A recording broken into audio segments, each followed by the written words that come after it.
Hello, everyone, and welcome to Petite to Queen's Claim Your Career Crown podcast. I'm your host, Lynn, and today I'm joined by our special guest, Lizzie Horvitz. And we're going to have a very powerful conversation. We're going to be talking about the myths and the nonsense around green and organic, and which in fact have little sustainability impact. Lizzie has been passionate about sustainability since the age of 16 when she lived off the grid. It was there that depending on the wind, energy, and rainwater, she saw the solution of climate change before fully understanding the problem. Finch is a tool that educates people on the ins and outs of sustainability by turning complex scientific facts into simple, actionable insights.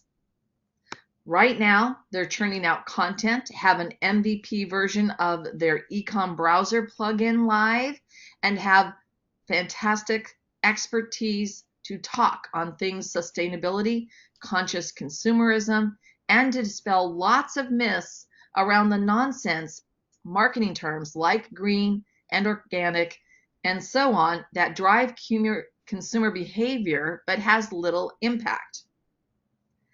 Before Finch, Lizzie worked in supply chain and sustainability at Unilever and then became Chief Operating Officer at Muse, a startup that aims to mitigate single-use plastics in the to-go industry. Lizzie has an MBA and Master of Environmental Management from Yale University, is on the Global Leadership Council at the Natural Resources Defense Council, and was named Green Biz's 30 Under 30 in 2017. Wow, Lizzie, that is so much. I'm so excited to have you here. Welcome to the show. Thank you so much for having me, Lynn. Right. Well, before we dive right into this very important topic, I want to point out for anyone who's joining us for that very first time, if you would like to subscribe to Claim Your Career Crown, we are just one click away, and we want to have you here. And if you love what we're doing, please give us that 5-star review. We would very much appreciate it. Okay, Lizzie, you gave us a lot in the bio, really about your background, but I'd love to hear more about how that inspiration in that life you had off the grid, how everything sort of came together to get you started. Sure, that's a great question. So I think I was working in the private sector for quite some time, trying to do the best that I could to make an impact. And Finch really started because of a personal experience that I was having. Because I'm one of the only people in my community who has a degree in this, I was getting a lot of questions around how my friends and family could reduce their own footprint. So questions like, I just had a baby, which diaper is best, or which sunscreen is not going to give me cancer, right?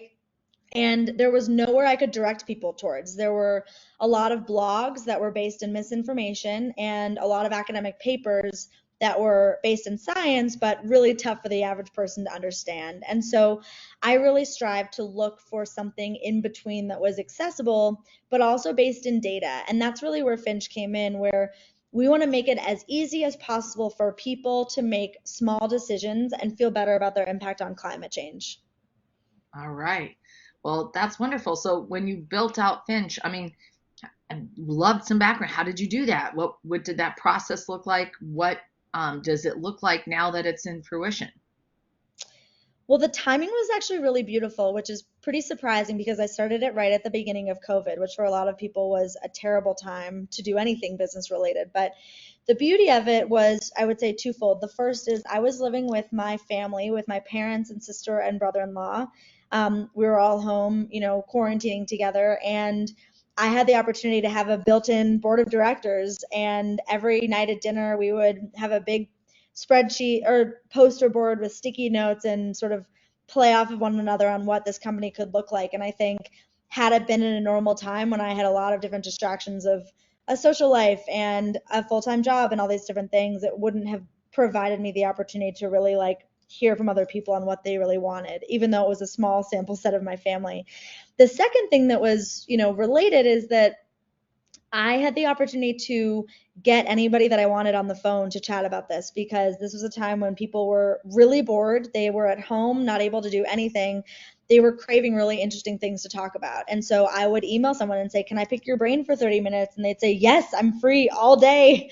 When do you want to talk?" And so I was able to really get so much insight and so much early customer discovery, I think, where I otherwise wouldn't have in a normal time. And so I often hesitate to say this because the pandemic was such a horrible time for most of us, but for me, in terms of Finch, it was really great. Where we've come now, it's interesting. 2.5 years later, I think what we set out to do at the time is pretty on point with what we're doing now, which either means we did a great job planning or we're not creative enough to pivot. I don't know which is which, but um, we really are trying to become the nerd wallet for sustainability. And so we've raised $1.5 million. We, as you mentioned, launched the first version of our extension and just signed our first partnership with Microsoft, which is revenue generating. And so we're really working towards being that third party standard for what these products' real impacts actually are and sort of demystifying sustainability. Well, that's fantastic. That's absolutely fantastic. Congratulations. Thank And you. I'm also curious about along this journey, was there anything that held you back?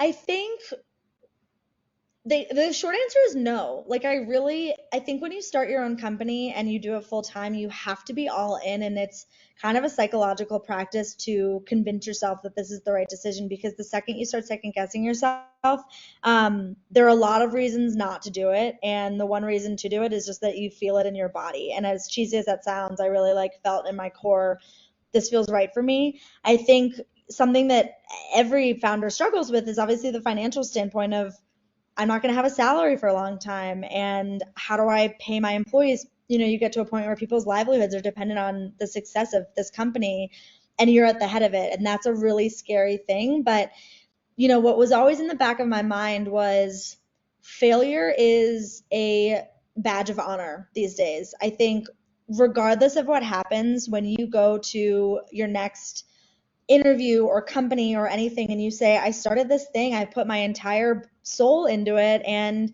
it failed, nobody thinks that that's not a good thing. People are really impressed by the fact that you even tried that. And so when I think about what success looks like for Finch, it's not reaching a certain revenue number and it's not getting to a certain number of employees or going public. It's really are me and my team members learning every single day. Sorry, my team members and I'm really into grammar. I don't know why I just made that mistake. But are we learning every day and are we making progress? And the answer is yes right now. And the second that becomes no, then we need to reevaluate things. But if we wake up every day and we're learning something and gaining a new skill, then we're being successful along the way. All right. Well, that's absolutely true. I also embrace the learn it all philosophy, and every day I'm going to be trying to learn something new. You know, but with that said, what do you think holds other people back? I mean, especially when around, as you pointed out, all the myths that are around these topics of green and organic or GMO or whatever they happen to be. And I don't know if that's one of the myths out there as well. You'll have to correct me. I think part of the problem is this mentality, really among environmentalists like myself, of you have to be all in. And if you're not doing your part, you are directly contributing to the demise of the planet. And that is not something anybody wants to hear. People want to stay positive. People want to be encouraged to do things and not feel guilty because they're not. And I think a lot of the framing that's happened thus far is you're part of the problem. And that's not a way to get people on the bandwagon. And so what we've tried really hard to do is to create a new language around sustainability, which is you're doing the best you can. We're going to meet you where you are. And you know what? It's okay if you drive a big truck that's gas guzzling because you're making better decisions in other, you're a vegan or you happen to use a shampoo bar instead of a plastic shampoo bottle. We don't need a lot of people doing zero waste. We need a lot of people doing just good enough. And I applaud like the hyper green, dark green people. I feel like I'm one of those people. I think that's great and people should continue doing that. But the majority of people end up feeling guilty and just opting out. They're like, I'm not a part of this at all. And I would love to see those people feel empowered to do their part, albeit small. Yeah. No, absolutely. It's where I live, we haul our own trash and we recycle every single thing we can. In fact, on the island I live, it ended up becoming a model that the other islands in this chain all replicated, in the sense Amazing. that we also have, this place that's called Take It or Leave It, where you can, it's like a donation, but you can take things there, and then other people can you can leave it there, and then other people can come and take it, and it's all free. But Wow. it's really cool, because then if you are working on some kind of project or something, I can literally go, okay, I'm on some fabric, and I'll just go through the clothes, and I find something that, oh, this is going to work, and I'll be able to cut it up. And they also have this thing called the remakery, so that they literally will have people there, and you will help them do certain things like repairs that can be made. So Oh, it's that's really so quite, cool.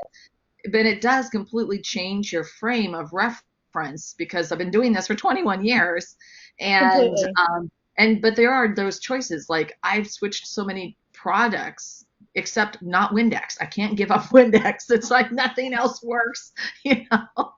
And it's like, Totally. okay, but I'm doing all And these that's other a things. resourceful. Yeah. And I'm what a doing lot of all people these other do, things. exactly. And I think what a lot of people do is they say, well, I use Windex, so I might as well just use all the other bad No. products, right? But you got to do what you can, which is great. Yeah, yeah. There's so many things that are really, and then you discover, like, anyway, it's a lot easier than you think it is. And so many of the Echo products, I have been using them for so long, um, they work just as well. And in fact, in many ways, I think they work better. So, and all the way through. And of course, that could be a myth as well. You'd have to correct me if I'm wrong, but just that activity of going through, it lessens the amount of actual trash, and then the other things go and we sort them, and they go into the different recycle things. But it does influence you when you look at, even at when we travel, and it's like, well, why don't they have recycling here? It'd be so easy to do the recycling. And I'll actually Completely. look at properties that will list that they have recycling, like even if it's at some centralized area, where they also have their ice machines or the pop machines or other things where you can drop your cans and your glasses and things like that off. It makes for me, it's like, okay, well, this makes it so that I at least feel like I'm doing this little piece here Mhm. while I'm traveling. I completely Oh, agree. yeah. So I would love to hear from you. What can listeners do next? What can they do, to your point of leaning in and yet not feeling, that I have to do it all, but they can start taking small steps.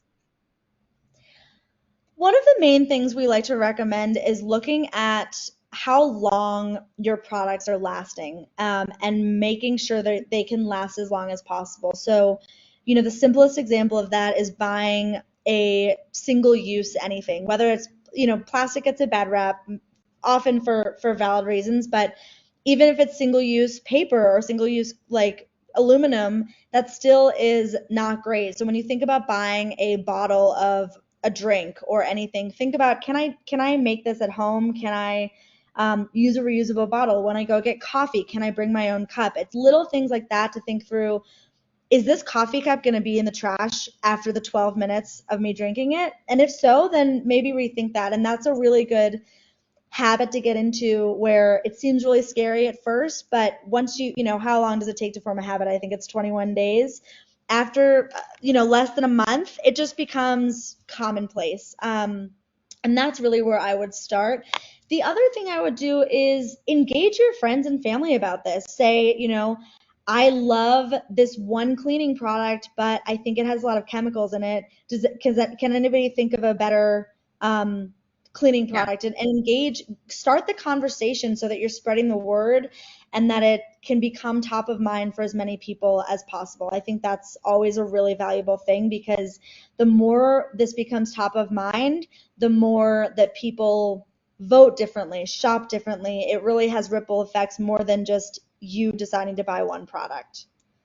Yeah, that's so true. Absolutely. That's so true. Thank you so much. That is a great tip for everyone out there. And starting and having those conversations and getting ideas on how you can do things differently, and creating that positive impact. So, Lizzie, thank you so much for sharing why myths of nonsense, green and organic, have little sustainability impact. I know that our listeners Absolutely. I know our listeners are going to want to know more about you and where they can find out more about you.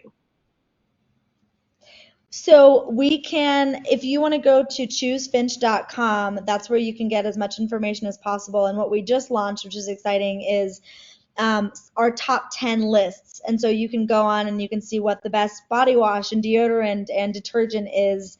And that's a really good resource to go to.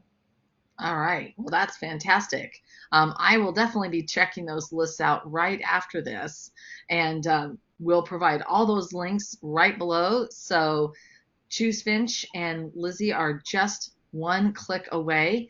And thank you again. This has been such an informative discussion. And for those of you who joined in, thank you for being here. We truly appreciate your joining us. And if you have ideas that you'd like to share or a comment, you can leave those down below. We do love hearing from you and hearing your thoughts. Or if you have a specific question or a topic that you'd like to suggest, you can email us at jointheconversation@petitequeen.com. And of course, to stay current on all of our insightful advice, our breakthrough advantages, incredible episodes like the one today with Lizzie, you can sign up for our weekly Wisdoms newsletter at petitequeen.com. And once again, thank you everyone who tuned in. I'm so glad you joined us for this very important conversation. And Lizzie, thank you. Thank you for the work that you're doing, and thank you for joining us today. Likewise. Thank you so much, Lynn.